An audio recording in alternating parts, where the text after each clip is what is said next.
ಒಂದು ವರ್ಷ ಕಾಲ ಚಿನ್ನ ಖರೀದಿಸಬೇಡಿ ಎಂದ ಪ್ರಧಾನಿ ಮೋದಿ. ಆರ್ಥಿಕ ಹಿಂಜರಿತದ ಭೀತಿಯಲ್ಲಿದ್ದಾರೆ ಚಿನ್ನದ ವ್ಯಾಪಾರಿಗಳು. ಒಂದು ವರ್ಷ ಕಾಲ ಚಿನ್ನ ಖರೀದಿಸಬೇಡಿ ಎಂದಿದ್ದ ಪ್ರಧಾನಿ ಮೋದಿ ಇದೀಗ ಆರ್ಥಿಕ ಹಿಂಜರಿತದ ಭೀತಿಯಲ್ಲಿದ್ದಾರೆ ಚಿನ್ನದ ವ್ಯಾಪಾರಿಗಳು. ಆರ್ಥಿಕ ಹಿಂಜರಿತದ ಭೀತಿಯಲ್ಲಿದ್ದಾರೆ ಚಿನ್ನದ ವ್ಯಾಪಾರಿಗಳು. ಮೋದಿ ಕರೆ ಬಳಿಕ ಚಿನ್ನಾಭರಣ ವ್ಯಾಪಾರಿಗಳಿಗೆ ಇದೀಗ ಡಬಡಬ ಶುರುವಾಗಿದೆ. ಕಳೆದ 2 ದಿನಗಳಿಂದ ಗ್ರಾಹಕರ ಸಂಖ್ಯೆಯಲ್ಲಿ ಇಳಿಮುಖ ಕಂಡು ಬಂದಿದೆ. ವ್ಯಾಪಾರ ಕುಂಠಿತ, ಕಂಗಾಲಾಗಿದ್ದಾರೆ ಜ್ಯುವೆಲ್ಲರಿ ಶಾಪ್ ಮಾಲೀಕರು. ಮೋದಿ ಕರೆ ಮುನ್ನ ತಜ್ಞರೊಂದಿಗೆ ಚರ್ಚೆ ಮಾಡಬೇಕಾಗಿತ್ತು. ಪ್ರಧಾನಿ ಕರೆ, ಕೆಲಸದವರಿಗೆ ಕೋಕ್ ಕೊಟ್ಟ ಚಿನ್ನದ ವ್ಯಾಪಾರಿಗಳು. ಖರ್ಚು ವೆಚ್ಚ ನೀಗಿಸಲಾಗದೆ ಕಾರ್ಮಿಕರನ್ನ ಕೈಬಿಡುವ ಸಾಧ್ಯತೆ ಇದೆ.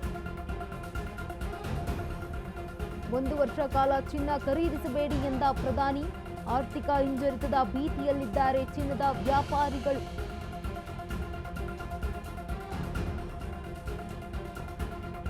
ಮೋದಿ ಕರೆ ಬಳಿಕ ಚಿನ್ನಾಭರಣ ವ್ಯಾಪಾರಿಗಳಿಗೆ ಡವಡವ ಶುರುವಾಗಿದೆ.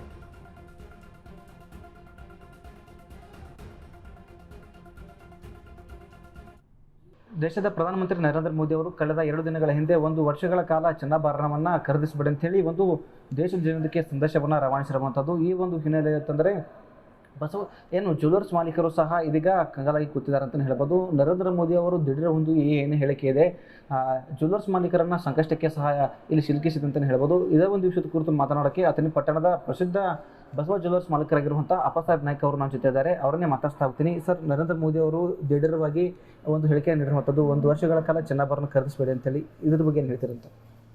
ನಾವು ದೇಶದ ಪ್ರಧಾನಮಂತ್ರಿ ಅವರು ಮೊನ್ನೆ 10ನೇ ತಾರೀಕಿಗೆ ಹೈದರಾಬಾದಲ್ಲಿ ನಮ್ಮಲ್ಲಿ ಘೋಷಣೆ ಮಾಡಿದರು, 1 ವರ್ಷ ತನಕ ಬಂಗಾರ ಖರೀದಿ ಮಾಡಬೇಡ್ರಿ ಅಂತಂದು. ಅದು ದೇಶದ ಆರ್ಥಿಕ ಸಮಸ್ಯೆವಾಗಿ ಅವರು ತೊಗೊಂಡು ಡಿಸಿಷನ್ ಅಂತ ಕರೆಕ್ಟ್ ಇದೆ. ಅದ್ರ ಜೊತೆಗೆ ನಾವು ಏನು ಎಲ್ಲ ವ್ಯಾಪಾರಸ್ಥದಿಂದ ನಾವು ಬಂಗಾರ ಚಿನ್ನ ವ್ಯಾಪಾರಸ್ಥದಿಂದ ನಾವು ಒಂದು ಕೇಳ್ಕೊತಾ ಇದ್ದೀನಿ, ತಾವು ಮಾತಾಡೋಕ್ಕಿಂತ ತಾವು ಡಿಕ್ಲೇರ್ ಮಾಡೋಕ್ಕಿಂತ ಮುಂಚೆ ಒಂದು ಸಂದೇಶ ಕೊಡೋಕ್ಕಿಂತ ಮುಂಚೆ ನಮ್ಮ ಬಂಗಾರ ತಜ್ಞರ ಜೊತೆ ಒಂದು ವ್ಯಾಪಾರಸ್ಥರ ಅಸೋಸಿಯೇಷನ್ ಜೊತೆ ತಾವು ಮಾತಾಡ್ಕೊಂಡಿದ್ರಂದ್ರೆ ಅನುಕೂಲ ಆಗ್ತಿತ್ತು. ಏನಂದ್ರೆ ನಮಗೇನು ಸಮಸ್ಯೆ ಅದಾವೆ ನೀವು ನೋಡಿ ಮಾತಾಡಿ ನಮ್ಮ ಜೊತೆ ಚರ್ಚೆ ಮಾಡಿ ನೀವು ಮುಂದ್ಗಡೆ ಹೋಗಬೇಕಾಗಿತ್ತು. ನೀವು ತೊಗೊಂಡ್ರ ಡಿಸಿಷನ್ ನಿಮ್ಮ ಜಾಗನ ನೀವು ಕರೆಕ್ಟ್ ಅದ್ರಿ. ಬಟ್ ನಾವು ಜಾಗ ನಮ್ಮದು ವಿಚಾರ ಮಾಡಬೇಕು. ನಮ್ಮಲ್ಲಿ ಒಂದು ಕಾರ್ಮಿಕರಿಗೂ ಇವತ್ತು ಕೆಲಸ ಮಾಡ್ತಾರೆ, ಅಥವಾ ಬಂಗಾರ ಡಿಸೈನ್ ತಯಾರು ಮಾಡೋರು ಇದ್ದಾರೆ, ಸೇಲ್ಸ್ ಡಿಪಾರ್ಟ್ಮೆಂಟ್ದವರು ಇದ್ದಾರೆ, ಮಾರ್ಕೆಟಿಂಗ್ ಡಿಪಾರ್ಟ್ಮೆಂಟ್, ಇವರು ಎಲ್ಲರದು ನಮಗೆ ಇಲ್ಲಿ ನೋಡ್ಕೋಬೇಕಾಗ್ತೈತಿ. ನಾವು ತಾಲೂಕಾ ಪ್ಲೇಸ್ನಾಗ ಒಂದು ವ್ಯಾಪಾರ ಮಾಡುವಂಥವ್ರು ಇವತ್ತು ನಮಗೆ ದೊಡ್ಡ ಸಮಸ್ಯೆ ಹಾಕೊಂಡು ಬಂದೈತಿ. ಬರುವಂಥ ಗ್ರಾಹಕರು ಕೇಳ್ತಾರೆ, ಮೋದಿಯವರು 1 ವರ್ಷ ಮಟ್ಟ ಬಂಗಾರ ತೊಗೋಬೇಡ್ರಿ, ನಾವು ತೊಗೊಳಂಗಿಲ್ಲ, ಅದೊಂದು ಪರಿಸ್ಥಿತಿ ಬಂದಿದೆ. ಇವತ್ತು ನಮ್ಮ ಕಾರ್ಮಿಕರು ವಿಚಾರ ಮಾಡಬೇಕಾಗ್ತೈತಿ. ನಾವು ಕಾರ್ಮಿಕರು ನಮ್ಮ ಪಗಾರ ಸಂಬಳ ಕೊಡುವಂಥ ನಮ್ಗೆ ತೊಂದರೆ ಬರ್ತಾ ಇದೆ. ನಾವು ಇದ್ರ ಮೇಲೆ ಏನು ಮಾಡಬೇಕು ಅನ್ನೋದು ಮೋದಿ ಅವರು ಇದ್ರ ಮೇಲೆ ಒಂದು ಅಭ್ಯಾಸ ಮಾಡಿ ನಮಗೊಂದು ನಿರ್ಣಯ ಕೊಡಬೇಕು. ದೇಶದ ಜನರ ಮುಂದೆ ಒಂದು ಹೊಸ ಒಂದು ಸಂದೇಶ ತಂದು ಕೊಡಬೇಕಂತ ಕೇಳ್ಕೊತಾ ಇದ್ದೀನಿ. ಇದ್ರ ಜೊತೆ ಏನಂತಂದರೆ 1 ವರ್ಷಗಳ ಕಾಲ ಏನು ಚಿನ್ನಾಭರಣ ಖರೀದಿ ಮಾಡಬೇಡ ಅಂತ ಹೇಳಿದಾರಲ್ಲ, ನಿಮ್ಮ ನಿರೀಕ್ಷೆಯ ಪ್ರಕಾರ ಏನಾದರೂ 1 ವರ್ಷಗಳ ನಂತರ ಬಂಗಾರದ ರೇಟ್ ಏನಾದರೂ ಕಡಿಮೆ ಆಗ್ಬೋದಾ ಅಂತ? ಇದು ನೀವು ಕರೆಕ್ಟ್ ಕೇಳಿ ಸುದ್ದಿ ಕರೆಕ್ಟ್ ರೀ. ಬಂಗಾರ ಚಿನ್ನ ಅವ್ರನ್ನ ರೇಟ್ ಯಾವಾಗೂ ಕಮ್ಮಿ ಆಗೋದಿಲ್ಲ, ರೇಟ್ ಹೆಚ್ಚೇ ಆಗೋದು. ಈ ದಿನ ನೋಡಿದ ಪ್ರಕಾರ ನೋಡಿದ್ರೆ ನಾವು ರೇಟ್ ಯಾವಾಗೂ ನಮ್ಮಲ್ಲಿ ಕಮ್ಮಿ ಆಗಿಲ್ಲ, ಹೆಚ್ಚಾಗೋದು ಬಂದೈತಿ. ಇನ್ನು ತನಕ ಯಾವುದೂ ಕಮ್ಮಿ ಆಗಿಲ್ಲ, ರೇಟ್ ಹೆಚ್ಚೇ ಆಗೋದು. ಈಗ ಮೊನ್ನೆ ಮೋದಿಯವರು ಡಿಕ್ಲೇರ್ ಮಾಡಿದ ತಕ್ಷಣನೇ 15,000 ರೂಪಾಯಿ 10,000 ರೂಪಾಯಿ ರೇಟೇ ವೇರಿಯೇಷನ್ ಆಯಿತು, ಹೆಚ್ಚು ಬಂದೈತಿ. 10% ಟ್ಯಾಕ್ಸ್ ಹೆಚ್ಚು ಮಾಡಿ, ಇಂಪೋರ್ಟ್ ಡ್ಯೂಟಿ ಹೆಚ್ಚು ಮಾಡಿರಿ. ಇಂಪೋರ್ಟ್ ಡ್ಯೂಟಿ ಹೆಚ್ಚು ಮಾಡಿದ್ರೆ ಅದ್ರ ಬದಲು ನಮ್ದು ಯಾವುದೂ ವಿರೋಧಿಲ್ಲ.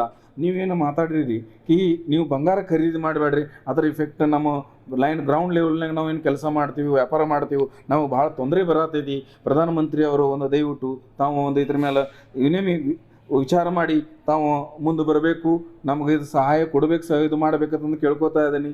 ತಾವು ಇದಿಷ್ಟು ಏನಂತಂದರೆ ಅಪ್ಪಸಾಹೇಬ್ ನಾಯ್ಕ ಅವರ ಮಾತಾಗಿತ್ತು. ನರೇಂದ್ರ ಮೋದಿ ಅವರು ಏನು ದಿಢೀರ್ ಈ ಒಂದು ಕರೆಯನ್ನು ನೀಡಿದ್ದಾರೆ. ಇದರಿಂದಾಗಿ ಗ್ರೌಂಡ್ ಲೆವೆಲಲ್ಲಿ ನಮಗೆ ಸಾಕಷ್ಟು ರೀತಿಯಲ್ಲಿ ತೊಂದರೆ ಸಹ ಆಗ್ತಾ ಇದೆ. ನರೇಂದ್ರ ಮೋದಿ ಅವರು ಮತ್ತೊಮ್ಮೆ ಈ ಒಂದು ಪರಿಶೀಲನೆ ಮಾಡಿ ಮತ್ತೊಂದು ಹೇಳಿಕೆಗಳನ್ನು ನೀಡಬೇಕು. ಯಾಕಂದರೆ ಕೋಟ್ಯಾಂತರ ರೂಪಾಯಿಯನ್ನು ಮಾಡಿದ್ದೀವಿ, 1 ವರ್ಷಗಳ ಕಾಲ ಚಿನ್ನಾಭರಣ ಬಿಟ್ಟು ಖರೀದಿ ಮಾಡಿದ್ರು ಸಹ ಯಾವುದೇ ರೀತಿಯಾಗಿ ದರ ಇಳಿಕೆ ಆಗಲ್ಲ, ಹೆಚ್ಚಾಗುತ್ತೆ ಅಂತೇಳಿ ಅವರ ಮಾತಾಗಿರುವಂಥದ್ದು. ಕ್ಯಾಮ್ರಾ ಪರ್ಸನ್ ಮಹೇಶ್ ಜೊತೆ ಪ್ರಶಾಂತ್ ಸತ್ತಿ, ಅಶ್ವಯುಗ ನ್ಯೂಸ್, ಬೆಳಗಾವಿ.